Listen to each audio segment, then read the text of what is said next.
மாசில்லா சுத்தமா திருப்புண்ணிய தீர்த்தத்தினால் குற்றம் நீங்கி விடகுணம் மாறேற்ற ஆட்டுக்குட்டியின் இரத்தத்தினால். மாசில்லா சுத்தமா திருப்புண்ணிய தீர்த்தத்தினால் குற்றம் நீங்கி விடகுணமாறேற்ற ஆட்டுக்குட்டியின் இரத்தத்தினால். பிதாவாகிய தேவனுக்கும் நமது ஆண்டவராகிய இயேசு கிறிஸ்துவுக்கும் பரிசுத்த ஆவியானவருக்கும் இப்பொழுதும் எப்பொழுதும் சதா காலங்களிலும் மகிமை உண்டாயிருப்பதாக. நாம் யாவரும் தேவனை மகிமைப்படுத்தும்படியாக உற்சாகமாக பாடி தேவனை துதித்து அவருடைய நாமத்தை மகிமைப்படுத்துவோமாக. பாடல்களை வழிநடத்தத்தக்கதாக நம்மத்தில் இருக்கிற அன்பு சகோதரர்களை முன்னுக்கு வரும்படி அன்போடு அழைக்கிறேன். ஸ்தோத்திரம் துதி பாத்திரா உம்மை என்றும் என்றும் துதித்திடுவேன். ஸ்தோத்திரம் துதி பாத்திரா உம்மை இன்றும் என்றும் துதித்திடுவேன். காத்தீரே என்னை கருத்தாக வழுவாமல் என்னை உமக்காக. காத்தீரே என்னை கருத்தாக வழுவாமல் என்னை உமக்காக. எடுத்தீர் என்னையும் உமக்காக, எடுத்தீர் என்னையும் உமக்காக. கொடுத்தீர் உம்மையும் எனக்காக.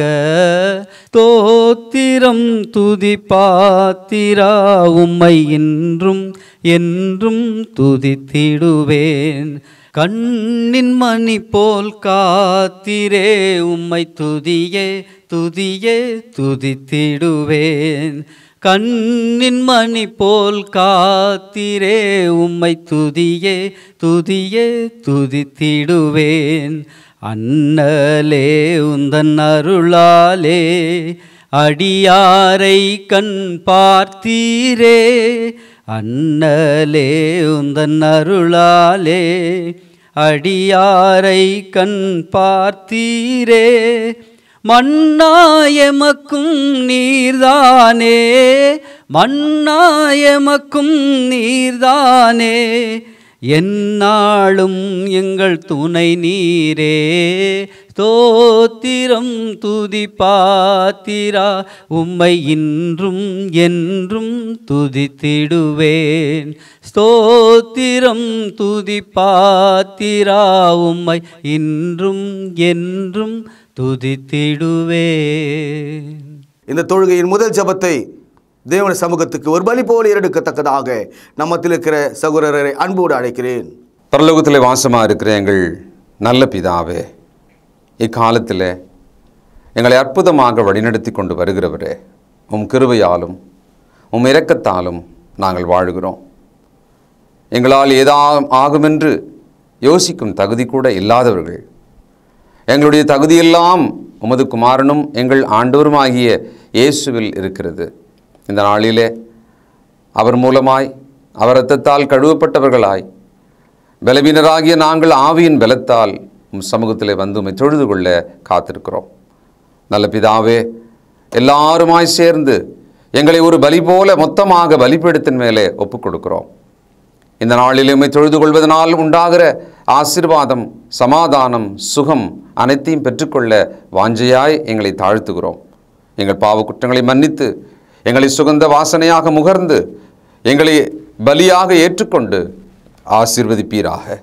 நீ செய்த எல்லா உபகாரங்களுக்காக நன்றி என்று சொல்வதை தவிர வேறொன்றும் எங்களிடத்தில் இல்லை. எங்களை தாழ்த்துகிறோம், உம்மை உயர்த்துகிறோம். இயேசு கிறிஸ்துவின் பரிசுத்த நாமத்தில் துதித்து ஜெபிக்கிறோம் பிதாவே, ஆமென். கர்த்தராகிய இயேசு கிறிஸ்துவினுடைய நாமத்திலே உங்களை வாழ்த்தி உலகளாவிய இந்த பொது தொழுகைக்கு வரவேற்கிறதுல மகிழ்ச்சி அடைகிறேன். அன்பும் பாசமும் நிறைந்த சகோதரர்களே, நேற்றைய செய்தியில் நான் கவனித்தேன், ஒரு 20 மாடி கட்டடம் அப்படியே நொறுங்கி கிடக்கிறது. அங்கே இராணுவ வீரர்களும் அந்த ஃபயர் சர்வீஸ் வீரர்களும் ஒரு சின்ன ஒலிபெருகியை கையில் வைத்துக்கொண்டு அடியில் அந்த நொறுங்கிய பில்டிங்கின் அடியில் யாராவது இருக்கிறீர்களா என்று கேட்டுக்கொண்டிருந்தார்கள். அவர்கள் தேடிக்கொண்டிருக்கிறார்கள். ஒரு முனகல் சத்தம் கேட்டு அவர்கள் தோண்டி பெரிய கற்களையும் இடர்பாடுகளையும் தூக்கி எறிந்து அடியிலே சென்று பார்த்தால் எல்லா எலும்புகளும் நொறுங்கி போன ஒரு மனிதன் அங்கே இருக்கிறான். என் சகோதரர்களே, சமீபத்தில் நான் ஒரு கூட்டத்தில் பேசி கொண்டிருந்தேன். அப்பொழுது ஒரு வார்த்தை சொன்னேன், உங்களில் யாராவது வியாதியஸ்தர்கள் இருக்கிறீர்களா? Is there a sick among you என்று கேட்டேன். நான் எதிர்பார்த்தது 1-2 பேர் கை தூக்குவாங்கன்னு. எல்லா மனிதர்களும் கை தூக்குறாங்க. என் சகோதரர்களே, யுக்ரைனில் பாதிக்கப்பட்ட மக்களைப் போல தான் சமுதாயத்தில் நாம் நோயாளிகளாக இருக்கிறோம். நம்முடைய உடலாகிய இந்த கூடுக்குள்ளே நோயை சுமந்து கொண்டிருக்கிறோம். முதல் பாவம் மரணத்தை கொண்டு வந்தது. பாவம் செய்கிற மனிதன் மரணத்துக்கு அடிமையாக இருக்கிறான். மரணம் நோயினுடைய முடிவு. நோயினுடைய ஆரம்பம் பாவம். ஆக உலகத்தில் எல்லா மனிதர்களும் நோயாளிகளாக தான் இருக்காங்க. 100% நான் சுகமாக இருக்கிறேன் என்று சொல்லக்கூடிய மனிதன் உலகத்தில் யாருமே கிடையாது. ஏதோ ஒரு வலி, ஒரு வேதனையோடு தான் இருக்கிறான். சில வலிகள் அதிகமாக இருக்கிறது, சில வலிகள் தெரிவதில்லை. வாழ்நாள் முழுவதும் இருக்கிறது. உங்களை யாராவது நோயாளிகள் வியாதியஸ்தர்கள் இருக்கிறீர்களா என்று கேட்டால் உங்களுடைய பதில் என்னவாக இருக்கும்? வேதாகமம் அப்படிப்பட்ட ஒரு கேள்வியை கேட்கிறது. யோவான் எழுதிய சுவிசேஷம் 5ஆம் அதிகாரம் 6வது வசனம். படுத்திருந்த அவனை இயேசு கண்டு அவன் வெகு காலமாய் வியாதியஸ்தன் என்று அறிந்து அவனை நோக்கி, சொஸ்தமாக வேண்டும் என்று விரும்புகிறாயா என்று கேட்டார். என் அன்பு சகோதரர்களே, மனிதன் இன்னொரு மனிதனை பார்த்து உங்களில் யாராவது வியாதி உள்ளவர்கள் இருக்கிறீர்களா என்று தான் கேட்க முடியும். ஆனால் இயேசு கிறிஸ்து ஒரு படி அதிகமாக முன்னே சென்று, நீங்கள் நீண்ட காலமாக வியாதியாக இருக்கிறீர்கள் என்று அறிந்து, உங்கள் வலி பெரிது என்று அறிந்து, நீங்கள் எழுந்து உட்கார வேண்டும் என்று விரும்பி, நீ சொஸ்தமாக விரும்புகிறாயா என்று கேட்டார். சகோதரர்களே, இந்த காலையில் இந்த கேள்வியை முன்வைக்கிறேன். Is there any sick among you? Do you want to be healed? நீ சொஸ்தமாக விரும்புகிறாயா? உங்களுடைய பதில் என்ன? உன்னுடைய வீட்டிலே படுத்திருக்கிற தகப்பன், தாய், உன்னுடைய வீட்டிலே மரணத்தில் போராடி கொண்டிருக்கிற உன்னுடைய குழந்தைகள் எல்லாரும் சுகமாக வேண்டும். நாம் அனைவரும் சுகமாக இருக்க வேண்டும் என்பது தேவனுடைய சித்தமாக இருக்கிறது. உலகத்தில் பல கடவுள்கள் இருந்தாலும் பைபிளில் படிக்கிற நம்முடைய தேவனாகிய கடவுளுக்கு ஒரு பேர் உண்டு. யாத்திரையாகமும் 15ஆம் அதிகாரம் 26வது வசனத்தில் படிக்கிறோம், அவர் சுகங்களின் கடவுள், நானே உன் பரிகாரியாகிய கர்த்தர். யெகோவா ராஃபா என்பது எபிரிய மொழியில். அவர் சுகங்களின் கடவுள். நம்முடைய சுகத்தை தேவனால எப்போதும் கொடுக்கக்கூடியவராக இருக்கிறார். அவர் நம்முடைய உணவையும் தண்ணீரையும் ஆசீர்வதிக்கிறவராக இருக்கிறார். அதன் வழியாக நம்மை சுகப்படுத்துகிறவராக இருக்கிறார். யாத்திரையாகமும் 23ஆம் அதிகாரம் 25வது வசனம். உங்கள் தேவனாகிய கர்த்தரையே சேவிக்க கடவீர்கள். அவர் உன் அப்பத்தையும் உன் தண்ணீரையும் ஆசீர்வதிப்பார். கவனியுங்கள், வியாதியை உன்னிலிருந்து விலக்குவேன். கடவுள் நம்முடைய ஆகாரத்தை ஆசீர்வதித்து நமக்கு சுகங்களை கொடுக்கிறவராக இருக்கிறார். சங்கீதம் 105:37வது வசனம். அப்பொழுது அவர்களை வெள்ளியோடும் பொன்னோடும் புறப்பட பண்ணினார். அவர்கள் கோத்திரங்களில் பலவீனப்பட்டவன் ஒருவனும் இருந்ததில்லை. கடவுளுடைய மக்கள் வியாதி மட்டுமல்ல, பலவீனம் இல்லாதவர்களாக இருப்பார்களாம். There is none among them are weak. அவர்கள் மத்தியில் வியாதியஸ்தர்கள் மட்டுமல்ல, பலவீனர்கள் கூட இருக்க மாட்டார்கள். கடவுளுடைய ஜனங்களை கடவுள் ஆசீர்வதிக்கிறார், அவர்களை சுகமாக்குகிறார். 107வது சங்கீதம் 20வது வசனத்திலே நாம் படிக்கிறோம், அவர் தமது வசனத்தை அனுப்பி அவர்களை குணமாக்கி அவர்களை தப்புவிக்கிறார். என் அன்பு சகோதரர்களே, தேவன் தமது வார்த்தையை அனுப்பி மனிதர்களை சுகமாக்குகிறார். உங்களில் யாராவது வியாதிப்பட்டால் ஒரு மருத்துவரை கூப்பிடுவதிலே தவறில்லை. ஆனால் தேவனை நீங்கள் நோக்கி பார்க்க வேண்டும். அவரே சுகங்களின் கடவுள், அவரே பலத்தின் கடவுள், அவரே வார்த்தையினால் நம்மை சுகமாக்கும் கடவுள் என்பதை விளங்கிக் கொள்ளுங்கள். யாக்கோபு 5வது அதிகாரம் 13வது வசனம், உங்களில் ஒருவன் துன்பப்பட்டால் ஜெபம் பண்ண கடவன், ஒருவன் மகிழ்ச்சியாக இருந்தால் சங்கீதம் பாட கடவன். உங்களில் ஒருவன் வியாதிப்பட்டால் அவன் சபையின் மூப்பர்களை வரவழைப்பானாக, அவர்கள் கர்த்தருடைய நாமத்தினாலே அவனுக்கு எண்ணெய் பூசி அவனுக்காக ஜெபம் பண்ண கடவர்கள். சகோதரர்களே, ஒரு டாக்டர்கிட்ட போகிறோம், ஒரு மருத்துவமனைக்கிட்ட போகிறோம், ஒரு ஸ்கேன் சென்டர்கிட்ட போகிறோம். வியாதியிலே சுகமாவதற்கு சபை அண்டை நாம் செல்ல வேண்டும். சபையில் உள்ள பரிசுத்தவான்களிடத்தில் செல்ல வேண்டும். அவர்கள் வந்து தேவனுடைய வார்த்தையின்படி நமக்காக ஜெபம் பண்ணுவார்கள். இந்த எண்ணெய் பூசுதல் என்பது பழைய ஏற்பாட்டு காலத்தில் இருந்த ஒரு அடையாளம். Anointing oil is a mark of the sick. வியாதி உள்ளவர்கள் மீது எண்ணெய் வார்ப்பது அந்த காலத்து ஒரு வழக்கமாக இருந்தது. அக்காலத்தில் மனிதர்கள் எண்ணெயினால் அடையாளப்படுத்தப்பட்டாங்க. சங்கீதம் 23:5 படிக்கிறோம், அவர் என் தலையை எண்ணெயினால் அபிஷேகம் பண்ணினார். இந்த இடத்துல சுகமாக்கும்படியான ஒரு எண்ணெய், ஆசீர்வாதத்திற்கான ஒரு எண்ணெய், அடையாளத்திற்கான ஒரு எண்ணெயை தாவீது பேசுகிறார். என் சகோதரர்களே, சபை பரிசுத்தவான்களை அனுப்பி வியாதியஸ்தர்கள் மீது கை வைத்து ஜெபிக்கும்போது தேவன் சுகமளிப்பதாக வாக்களித்திருக்கிறார். இதை நாம் பயன்படுத்தி கொள்ள வேண்டும். 1 கொரிந்தியர் 12வது அதிகாரம் 9வது வசனம், வேறு ஒருவனுக்கு அந்த ஆவியினாலே விசுவாசமும் வேறு ஒருவனுக்கு அந்த ஆவியினாலே குணமாக்கும் வரங்களும். பரிசுத்த ஆவியானவர் சபைக்கு 9 விதமான வரங்களை தந்திருக்கிறார். அந்த 9 வரங்களிலே ஒன்று சுகமாக்குதல், ஹீலிங். சுகமாக்குதல் சபையினுடைய ஒரு அடையாளமாக இருக்கிறது.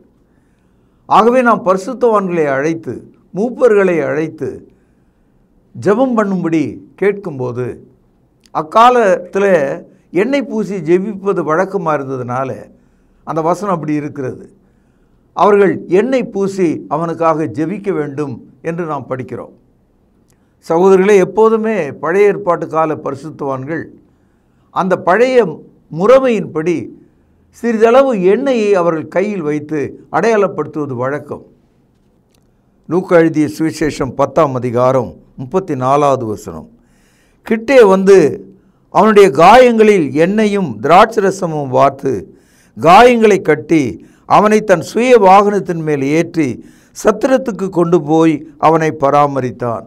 இந்த வசனம் நல்ல சமாரியன் வழியிலே குற்றுயிராக கள்ளரால் தாக்கப்பட்ட அந்த மனிதனை, மரணத்துக்கு போராடி கொண்டிருந்த அந்த மனிதனை அவன் எண்ணெயும் திராட்சரசமும் அவன் உடல் மீது ஊற்றி அவன் காயங்களை கட்டி தன் சுய வாகனத்திலே ஏற்றி சத்திரத்துக்கு கொண்டு போனான் என்ற தகவலை நாம் படிக்கிறோம். அப்படியானால் காயங்களில் எண்ணெய் ஊற்றி ஜெபிப்பது, எண்ணெய் ஊற்றி சுகமாக்குவது அவர்களுடைய வழக்கமாக இருந்தது. அதனால்தான் பழைய ஏற்பாட்டு காலத்திலிருந்து புதிய உடன்படிக்கையாகிய புதிய ஏற்பாட்டுக்கு நாம் வரும்போது இந்த எண்ணெய் பூசுதல் என்பது தொடர்ந்து வருகிற ஒரு செய்தியாக இருக்கிறது. எண்ணெய் பூசுதல் ஒரு அடையாளமாகவும் காயங்களுக்கு சுகமான ஒரு களிம்பாகவும் இருக்கிறது என்று நீங்கள் புரிந்து கொள்ளுங்கள். இங்கே ஒரு சரித்திர பின்னணியை உங்களுக்கு நான் சொல்கிறேன். மத்தேயு 11ஆம் அதிகாரம் 2வது வசனம், அத்தருணத்திலே காவலில் இருந்த யோவான் கிறிஸ்துவின் கிரியைகளை குறித்து கேள்விப்பட்டு தன் சீஷர்கள் 2 பேரை அழைத்து வருகிறவர் நீர்தானா அல்லது வேறு ஒருவர் வர காத்திருக்க வேண்டுமா என்று அவரிடத்திலே கேட்கும்படி அனுப்பினான். காரணம் என்ன? யோவான் ஸ்நானன் என்று நாம் படிக்கிறோமே, அவனை ஏரோது பிடித்து சிறைச்சாலையில் வைத்திருக்கிறான். இன்றைக்கோ நாளைக்கோ அவனுடைய தலையை வெட்டும்படி அவன் தீர்மானம் வைத்திருக்கிறான். அப்படிப்பட்ட ஒரு சூழலில் இயேசு கிறிஸ்துவினிடத்தில் தன்னுடைய சீஷர்கள் 2 பேரை அனுப்பி, வருகிறவராகிய கிறிஸ்து நீர்தானா? எனக்கு சந்தேகமாக இருக்கிறது. நான் சிறைச்சாலையில் அடைப்பட்டிருக்கிறேன். எனக்கு இன்றைக்கோ நாளைக்கோ என்னுடைய தலை வெட்டப்படும். என்னை காப்பாற்றுகிற அதிகாரம் இடத்தில் உண்டா இல்லையா? என்னை சுகமாக்க முடியுமா என்ற ஒரு வேதனையோடு ஒரு செய்தியை அனுப்பி வைக்கிறான். இயேசு அவனுக்கு பதிலாக ஒரு செய்தியை கொடுத்தார். அந்த செய்தி உங்களுக்கு பிரயோஜனமாக இருக்கும் என்று நான் நினைக்கிறேன். கவனிப்போம்.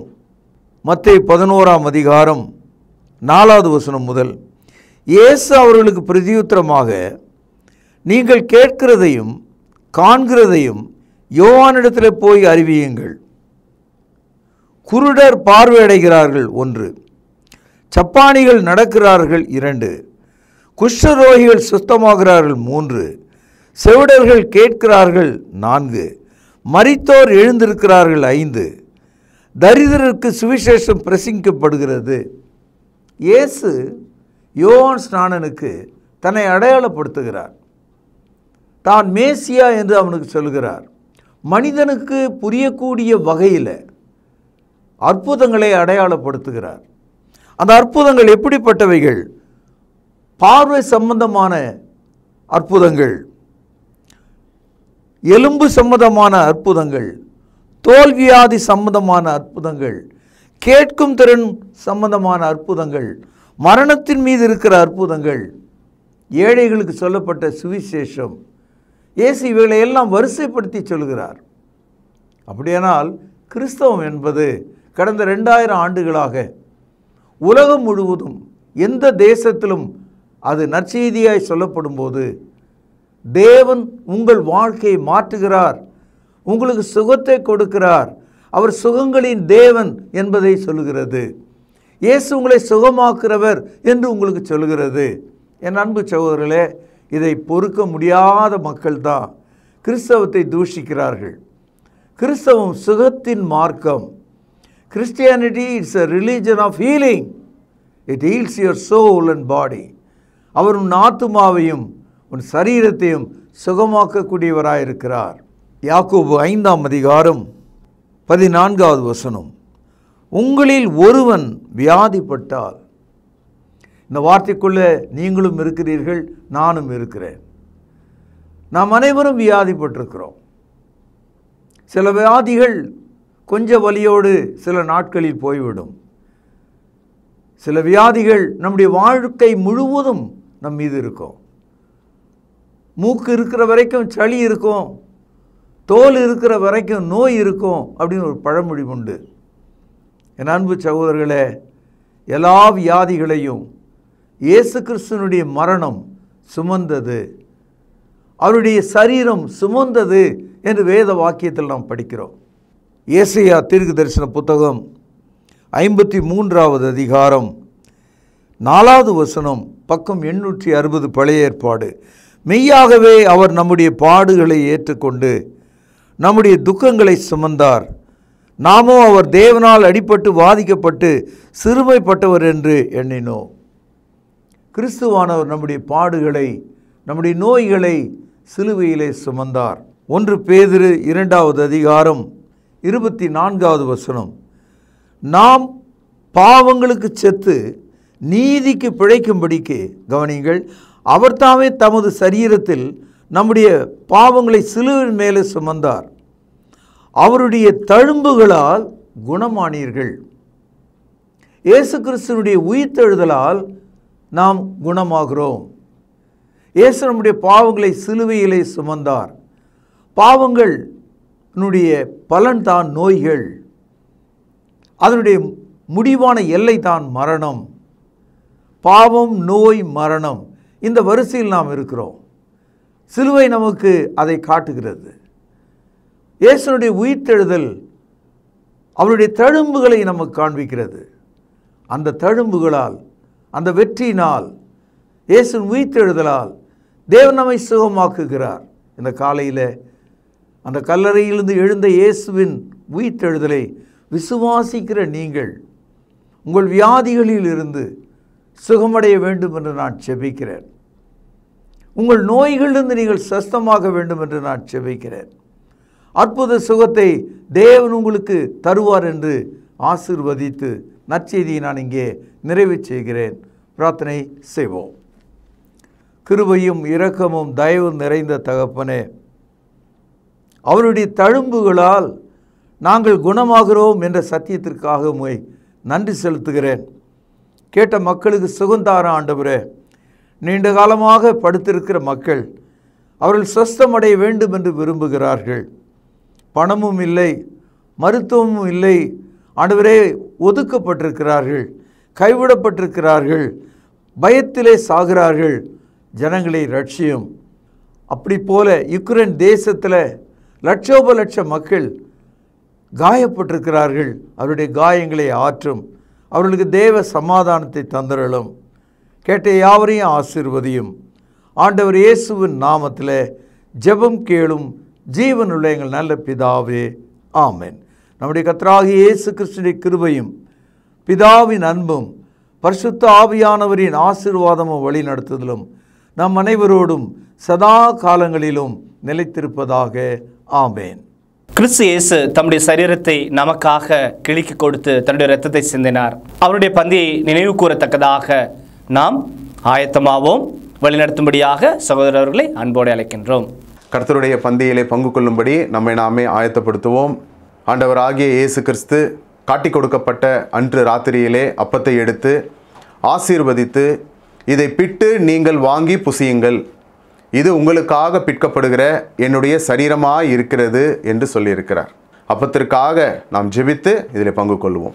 பரிசுத்தமும் இரக்கமும் தயவும் கிருபையும் நிறைந்த நல்ல ஆண்டவரே, உம்முடைய குமாரனாகிய இயேசு கிறிஸ்து சிலுவையிலே எங்களுடைய பாவங்களுக்காக தன்னுடைய இன்னுயிரை கொடுக்கும் பொழுது அவருடைய சரீரம் கிழிக்கப்பட்டது. அதற்கு ஒப்பாக இங்கு புளிப்பில்லாத அப்பம் இது வைக்கப்பட்டு இருக்கிறதப்பா. நீர் இந்த அப்பத்தை எங்களுக்கென்று ஆசீர்வதித்து தரும்படி விலையேற பெற்ற இயேசு கிறிஸ்துவனுடைய நல்ல நாமத்தினாலே இந்த ஜெபத்தை ஏறெடுக்கிறோம் அன்பின் பிதாவே, ஆமேன். அவர் அந்தபடியே பாத்திரத்தையும் எடுத்து, இந்த பாத்திரம் என் இரத்தத்தினால் ஆகிய புதிய உடன்படிக்கையாய் இருக்கிறது, என்னை நினைவு கூறும்படி இதை செய்யுங்கள் என்று சொல்லியிருக்கிறார். நாமும் கூட அவ்வண்ணமாகவே இதில் செய்யும்படியாக நாம் ஒன்று சேருவோம். தேவன் இந்த ரசத்தை ஆசீர்வதித்து தரும்படி நாம் ஜெபிப்போம். வானத்தையும் பூமியும் உண்டாக்கின சர்வ வல்லமையுள்ள எங்கள் நல்ல பிதாவே, என்னை நினைவு கூறும்படி இதை செய்யுங்கள் என்று சொல்லியிருக்கிறபடியே நாங்கள் செய்யும்படி வந்து நிற்கிறோம். இந்த ரசத்தை நீர் ஆசீர்வதித்து தாரும். குற்றமில்லாத மாசற்ற இதோ தகப்பனே, அந்த ரத்தம் எங்களுடைய பாவங்களுக்காக சிந்தப்பட்டது என்பதை நாங்கள் நினைத்து இதில் பங்கு கொள்ளும்படி, பயபக்தியோடு பங்கு கொள்ளும்படி எங்களை உற்சாகப்படுத்தும். எங்களை தாழ்த்துகிறோம். இந்த ரசத்தை நீர் ஆசீர்வதித்து தாரும். இயேசுவின் நல்ல நாமத்தில் இந்த ஜெபத்தை எடுக்கிறோம் அன்பின் பிதாவே, ஆமேன். பலிபீடத்தில் என்னை பரனே படைக்கிறேனே இந்த வேளை, அடியேனை திருசித்தம் போல ஆண்டு நடத்திடுமே, அடியேனை திருசித்தம் போல ஆண்டு நடத்திடுமே. கல்வாரியின் அன்பினையே கண்டு விரைந்தோடி வந்தேன், கழுவும் திரு ரத்தத்தாலே கரை நீங்க இருதயத்தை, கழுவும் திரு ரத்தத்தாலே கரை நீங்க இருதயத்தை, ஆவியோடாத்மா சரீரம் அன்பரே உமக்கென்றும் தந்தேன், ஆலயமாக்கியே இப்போ ஆசீர்வதித்தருளும். கல்வாரியின் அன்பினையே கண்டு விரைந்தோடி வந்தேன் கழுவும் திரு ரத்தத்தாலே கரை நீங்க இருதயத்தை கழுவும் திரு ரத்தத்தாலே கரை நீங்க இருதயத்தை சுயம் என்னில் சாம்பலாய் மாற சுத்தாவியே அனல் மூட்டும் ஜெயம் பெற்று மாமிசம் சாக தேவாருள் செய்குவீர் கல்வாரியின் அன்பினையே கண்டு விரைந்தோடி வந்தேன் கழுவும் திரு ரத்தத்தாலே கரை நீங்க இருதயத்தை கழுவும் திரு ரத்தத்தாலே கரை நீங்க இருதயத்தை. இறுதியாக நாம் ஜெபித்து இந்த தொழுகையை நிறைவு செய்வோம். ஜெபிப்போம். கிருபையும் அன்பும் இரக்கமும் நிறைந்த பரம்பிதாவே, உம்மை தொழுது கொள்வது எவ்வளவு பெரிதான ஸ்லாக்கியம். அந்த ஸ்லாக்கியத்தை நீர் இந்த நாளில் எங்களுக்கு தந்தீரே, அதற்காக நன்றி தகப்பனே. நாங்கள் ஜெபித்த ஜெபங்களை நீர் அங்கீகரிக்க வேண்டுமாய் ஜெபிக்கிறோம். கிருபையின் பிதாவே, நாங்கள் கேட்ட வார்த்தைகளுக்காக நன்றி. அவைகள் எங்களுடைய இருதயத்தில் வைத்து அதன்படி எங்களுடைய வாழ்க்கை மறுரூபமாக நீர் தயவு செய்தல் வேண்டுமாய் ஜெபிக்கிறோம். பிதாவே, நீர் எங்களுக்கு இந்த வாரத்தில் ஆசீர்வாதமாக கொடுத்த வருமானத்திலிருந்து உமக்கென்று கொடுக்க நீர் எங்களுக்கு பாராட்டின தயவுக்காக நன்றி. இப்படியாக நாங்கள் கிறிஸ்துவனுடைய மரணத்தை நினைவு கூற நீர் தயவு பாராட்டினீர். எங்களுக்காக கிறிஸ்து தன்னுடைய சரீரத்தை கிழித்து இரத்தத்தை சிந்தினார். அதை நாங்கள் புசிக்கவும் பானம் பண்ணவும் நீர் தயவு பாராட்டினீர். இப்படியாக தாப்பனே, நாங்கள் ஏறெடுத்த இந்த தொழுகையை நீர் தாமே அங்கீகரிக்க வேண்டுமாகவும் ஆசீர்வதிக்க வேண்டுமாக ஜெபிக்கிறோம். தாப்பனே, சுயமாக இருப்பவர்களுக்கு உம்முடைய சுகத்தையும் ஆரோக்கியத்தையும் கட்டளை விடமாக ஜெபிக்கிறோம். காத்துக்கொள்ளும் வழி நடத்தியறலும் இயேசு கிறிஸ்து மூலம் அனுப்பிக்கிற நல்ல பரம்பிதாவே, ஆமென்.